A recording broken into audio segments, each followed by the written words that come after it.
Ladies and gentlemen, boys and girls, oilers, toilers and frog boilers, welcome along to the Joe Spivey YouTube channel, where we discuss books and little else. And you join me on as good a Sabbath as ever. You join me for a Spivey Sunday Special, in which little is achieved, but much rabbited about. Spivey Sunday Specials are characterised and have been made infamous for their uselessness, but their, albeit slim, entertainment value. So there will be no books really referred to, there will be no philosophers quoted, and there will be therefore no value garnered from this video, and yet I know that the majority of you will stick around for at least 1/4 of an hour, so that will be nice. I've got 1, 2, 3, 4 documents to show you, really, and that'll hopefully pad out the morning so that I can shove content down your throats. But we begin, first of all, I'm joined as ever by Winston Pooh, a rather more sophisticated figure than the media often portrays him. You will often see him in jumbo size in a charity shop, perhaps with a great pot of honey rested on his belly, and he'll be greedily diving into it. But he is an awful lot more learned, an awful lot more refined than that. Obviously, he doesn't have opposable thumbs, but he was one of the first teddy bears to popularise the crop top. And so if you see a sexy blonde on your Sunday walk today wearing such a same top, then you can thank not Audrey Hepburn or Vivienne Westwood, but Winston Pooh. Now, he can smile and he can wave, and he occasionally breaks out into song also, on particularly merry moments. But he has, his face is somewhat disfigured, I've just noticed whilst recording him, but that's fine. The uglier the better on YouTube, isn't that the case? But he has won his citizenship over the last 10 or 15 days. You can see him shuddering with excitement. And so if indeed he wishes it, he can pay national insurance or can apply for personal independence payments on the welfare system. So that's Winston Pooh. He'll be placed just at the back of my library there, so that he gets pain in the small of his back, due probably to all of the complex carbohydrates that he eats. Anyway, I have first of all a letter. This came sharking through the letterbox, I think yesterday morning. Yes, it was 24 hours. It is here, and it comes with the silver grace of the Lord, or at least the hand who wrote it. The hand who wrote out the letter is a devout believer. It comes from, again, I won't become specific lest any rotten tomatoes are sent to the individual's address, but it comes from the east of Hull, and it is, again, even the most cursory analysis, the most cursory Holmesian analysis of the sheet will tell us that this wasn't actually written on. This was in fact printed, but it comes to us like this. I may as well just read it. Hello, my name is Joe, without an E, so therefore we have Watson already deduced that she is female. Hello, my name is Joe. I hope you and your family are keeping well. That's kind, isn't it? A world in turmoil, yes, undoubtedly. All over the world we are witnessing armed conflicts, natural disasters, violent crimes, and many more bad things happening.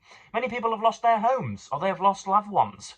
Will there be an end to all this suffering? Ooh, nice rhetorical question there. Marks from Joseph. Yes, there will be. I would like to share a scripture with you from Revelation chapter 21, verse 4. Sing it with me now. And he will wipe out every tear from their eyes, and death will be no more. Neither will mourning, nor outcry, nor pain be any more. The former things have passed away. Okay, that doesn't explain to me why suffering is still manifold. Did you see those lovely words? I did. I read them as well as seeing them. No more suffering and no more death. A lot of people ask us, why does God allow suffering? And so they should.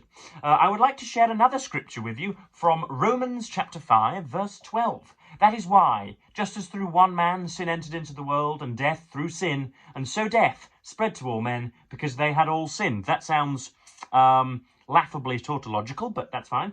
So it was not Jehovah, which they kindly inform us is God's name. It was Adam who sinned by disobeying Jehovah, and that's why we suffer. Would you like to find more information about this? please feel free to visit our so-and-so website, or you can contact me on the above details again, which will not be released because I fear bricks would fly through windows. We also offer a free Bible course too, if you are interested. Many thanks for reading my letter. Yours faithfully, name excised. There is a proselyte, and yes, she of course is looking to bring people into the kingdom of God. We do well, not very often, but we do occasionally receive such, I think, earnest, but also I think opportunistic and slightly manipulative emails and letters through the box, and I just wanted to share them with you because me and Mother Spivey had a little bit of a laugh to ourselves. Not that we disrespect religion in any way. Well, it may be said that I've built my channel on combative atheism, and this lady's faith would not survive 15 minutes in a four-walled room with myself. But if indeed the Lord's word gives you solace, that is fine. But be prepared to be prepared for questioning in my presence. That's no problem. But yeah, there we are. And there was also a little bit of bump down here. Have you noticed, any of you also reading these such pamphlets, that how do I best describe this? The Lord's word has become jargonized into modern verbiage. This is apparently what the Bible says in regards to God releasing suffering. God will wipe all tears from their eyes, and there will be no more death, suffering, crying, or pain. That's the Revelation verse we had in the yellow letter. And then apparently they then quote James, Zechariah, and Psalm 37. What can that mean for you? And this is the direct verbatim quotation. Assurance that God does not cause our problems. Now, I do not believe that in the early 17th century it was not rendered thus, but that's how it's written. Comfort from knowing that God feels us when we suffer, and hope that all suffering will end. Again, that's not a direct quotation from the Bible, I'm almost certain, but they are offering a Bible course, and I have with me an elephantine King James and Apocrypha, which I'm sure the recently lampooned lady could help me with. But anyway, we have next up a copy of the Mail on Sunday. This is given to my maternal grandparents by us just after midday when first we meet them on a Sunday, and I really do worry for individuals whose media diet is entirely sullied with this stuff. If you live on a diet of unmitigated males and spectators and other such zealously xenophobic material, then I worry for your moral conscience and your attitude towards the world. So we have the front page story here. Obviously, you've got a fat Prince Harry there. Never has anybody looked less royal than he. He really does look like he should have shoveled hay for a living rather than strutting about red carpets and porking American actresses. For those of you playing Joe's Bible Verbal Bingo this morning, to pork is worth 10 points. So we have the first story, the headline in thick black lettering: Top Tories fears for daughters over boats migrants. And then it says, the small boats crisis has made British women and girls less safe. Shadow Justice Secretary Robert Jenrick warns today. The top Tory admits he fears for his own 3 young daughters against a backdrop of evil, what a Freudian slip, of illegal migrants with medieval attitudes crossing the channel. His comments follow a nationwide series of protests by angry parents outside hotels being used to house asylum seekers. In a candid article, I would challenge that adjective severely, in a candid article for the Mail on Sunday, Mr. Jenrick states, I certainly didn't, I'm not going to do an impression because I can't, I certainly didn't want my children to share a neighbourhood with men from backward countries who broke into Britain illegally and about whom we know next to nothing. And I don't want anyone else's family to have this forced on them either. And did you know I sequester cheese up my anus of a Friday evening? That may not be a direct quotation of his, but I'll just embellish it. So yeah, you have, and then you have on page 6. You have we may as well track to page 6, mightn't we? Of course, you have a little bit of eye candy there for the dunderheaded readers, and then you have those described protests there. You have angelic women holding hands and protesting about incursions into their safety, and then 6 pages later you have individuals calling out Israel's reliably described genocide in the Middle East as militant protesters who are wasting police time. And there you have, I think, a rebarbative double standard set there by the Mail, but I have become used to it, and so that will be going into the hands of the grandparents. And so we come... Oh, in fact, no, I do have one other story to share with you before we get on to the Assassin's Cloak. It is heavily linked to migration into this country, both legal and illegal, because my favourite radio presenter, James O'Brien, has a section on his show in which he places certain imbeciles into Idiot's Corner. And we are going to place the ex-Reform MP Rupert Lowe into that Idiot's Corner today, because he was, even though he has 30 million of assets to his name, even though he was chairman of Southampton Football Club for some time, even though to the eyes at least, the eyes and the ears, in an interview he sounds to... it sounds as if he has a functioning brain. He spends his time on canal lines and on the Great Yarmouth Shore, looking for illegal entrance into this country. And I think it was on Friday now. He was doing his best work on the coastline, and he saw a boat manned and sailing with intent. And so he called the Coast Guard, only for those Coast Guard security forces 15 or 20 minutes later to find that they were charity rowers who were going from Land's End to John O'Groats, who were exerting themselves in order to raise money for motor neuron disease charities. And so there we are. There you have Rupert Lowe wasting police time. He looked at the boat, and rather than continue looking at the boat to ascertain who were its inhabitants for, I don't know, 15 or 20 seconds, he decided to bring it in nice and quickly to save his country from these horrendous migrants who are coming to steal the sexual innocence of our women. He thought that he could not waste one more minute, and before long he was shown to be a complete and utter fool.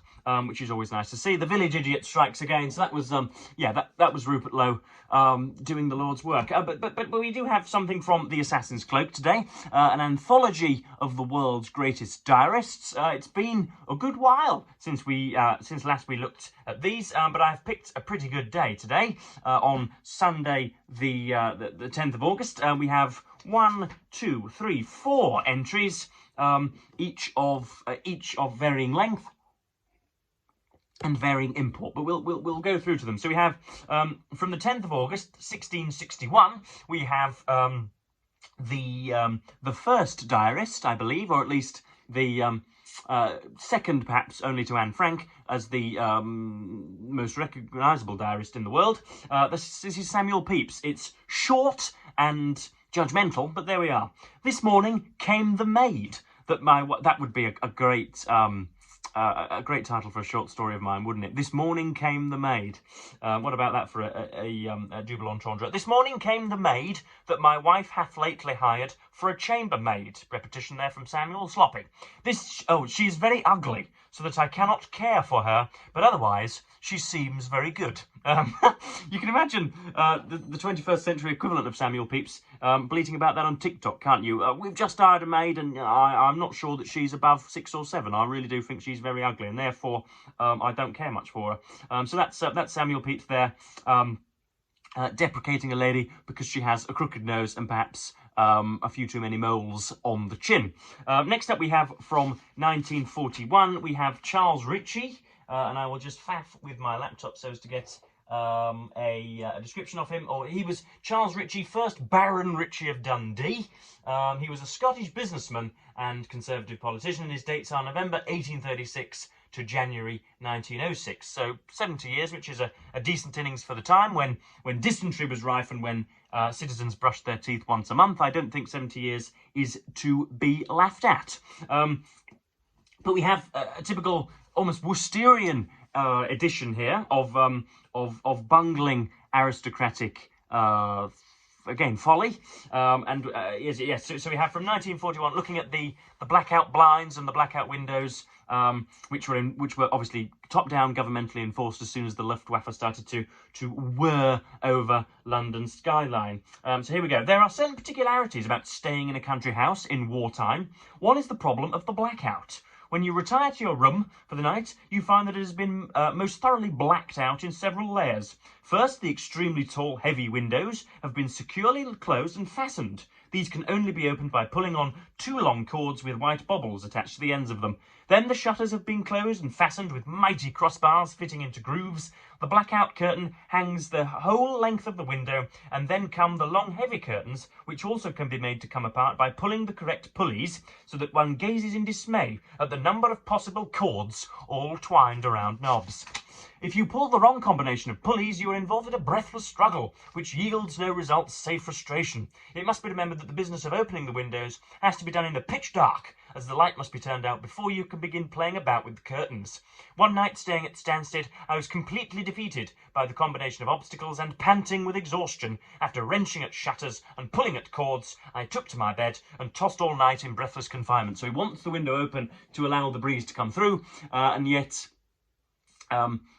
possibly doing so in a disadvantageous manner would lead to Messerschmitts hurling their way into the bedroom. But at Wadston I triumphed, and what a relief to hear the wind sighing in the trees and to feel the soft night air. Then, of course, fumbling your way by the light of a small hand torch along black corridors filled with unfamiliar furniture, which one had failed to mark by daylight, or alternatively to the bedroom of your girlfriend, is another country house hazard. At Waddesdon, the valet asked me what I would like for breakfast. Coffee, he suggested. Toast or anything cooked, sir? What a question in any English country house. But I stood out for an egg. Felt the Rothschilds should be able to manage it, somehow. So there's Charles Richie there. I don't know quite how sharply his tongue is stabbing his cheek there. But yeah, the seriousness of that remark I will leave to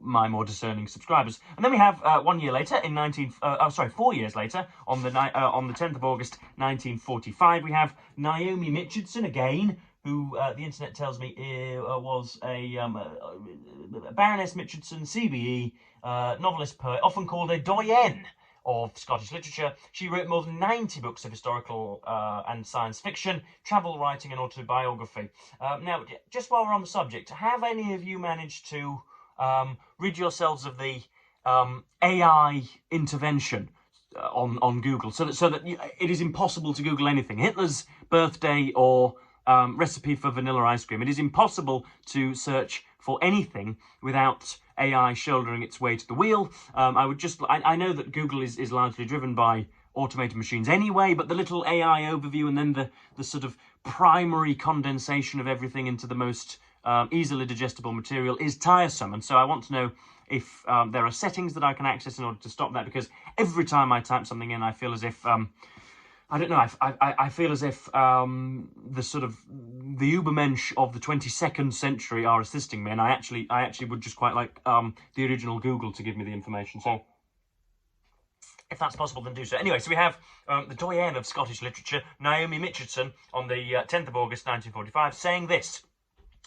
All the time one keeps on thinking of this bomb, presumably the atomic bomb, and what it may make the future look like. A perpetual menace over everything, but maybe as salutary as hellfire was in its time. Probably the world is in for a period of communism, lowercase c. It will be unpleasant in some ways, but it won't destroy other values nearly as badly as Nazism. I intend that my children shall survive. We wonder if this really is VJ Day, or whether the Mikado business will hold things up. One hopes they won't go dropping another bomb.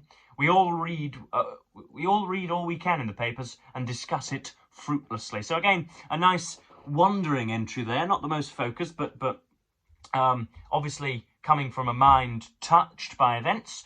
So yeah, she's wondering about the atomic bomb and whether it will be a perpetual menace. And then finally we have from Denton Welch, whose name I do remember, but whose background details I do not. British writer and painter, admired for his vivid prose and precise descriptions. So here we go. This is about a jobbing hack looking for stories. It was the New Yorker yesterday that asked me for a story. Now today I am sent to the Sunbathing Review, in italics, Sunbathing Review. Any erstwhile subscribers, do again let me know, and told that Bernard Shaw, Lawrence Houseman, Naomi Richardson, Girl from Above, Vera Britton, A. Coppard, J.C. Flugel, how I wish that I also was called J.C. Flugel, Robert Gibbings and C.E.M. Joad have written for it, and will I write too? A likely theme, the value of nudity in schools as a means of countering the unhealthy practices with which anyone who has been educated at a boarding school is familiar. Namely, heavy petting amongst the same gender. I know. I think the only thing I can truthfully say in reply is that I feel that nudity would increase the unhealthy practices, whatever they may be, perhaps set a fashion through the school for them. That is, nudity of this magazine-y, shiny photograph sort. The booklet is uncomfortable. I know that if someone came into this room at this moment, I would hurriedly explain that it had been sent to me and that I had not bought it for my own delight. So he's got one of these nude magazines where gentlemen who are usually seen in horizontal striped bathing suits are completely unclad, and of course if somebody were to burst in, then he would probably be reported to the police. Why do other people's fetishes seem ugly and improper? See, we're getting deeper here. I'm fond of naked people, but not of a great to-do and business of nakedness. To read this magazine is to be half told that if everyone would suddenly strip off their clothes, the world might be made quite wonderful. The articles are very like the tracts Evie's sister brought me from the Bible and Tract Society. God and Jesus are replaced by sun and the naked body. Yet, just because I have had my thoughts drawn to nakedness, I think of this high wind battering the house, making it shake and creak, and I am more aware of the air playing on my body as I laze on the bed, only in my cotton kimono, the sort that Japanese men wear when they go for their steam baths. And Denton Welch sounds like the sort of man who would deplore Bonnie Blue's filleting 1,000 men in 12 hours, which is indeed a lamentable act. But you know what I mean. He'd be part of the righteous Judaic cavalry that would come out. Anyway. Yeah, so that's the Assassin's Cloak, an anthology of the world's greatest diarists. And so yes, I have enjoyed another day's hunting. So yeah, that will just about cover me for today, folks. Yeah, I think my Sunday special has been a successful one, and I do indeed hope that you enjoyed it as well. So we had a yellow letter from the biblical folk. We had double standards in the tabloids, and we had, again, another epochal dive through our journalers. So yes, I will, as per usual, thank you ever so much for watching, folks, and obviously bid you the fondest of all earthly farewells.